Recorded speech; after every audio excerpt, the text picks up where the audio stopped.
The first line of code tells the photosensor to send information when it hits 500. The next two lines tell the Arduino where the LED is. The third line is the void setup. It tells the LED to send information. An analog value tells the computer to read the information that is given from the photocell.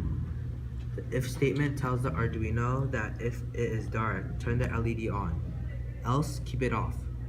The delay tells the loop to delay by 1 second. The red wire is giving power to the photocell, and the white wire is the Arduino, is the light there or not.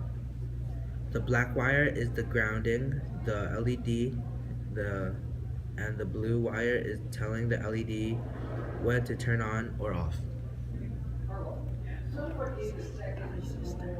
The two resistors stop the LED from blowing out.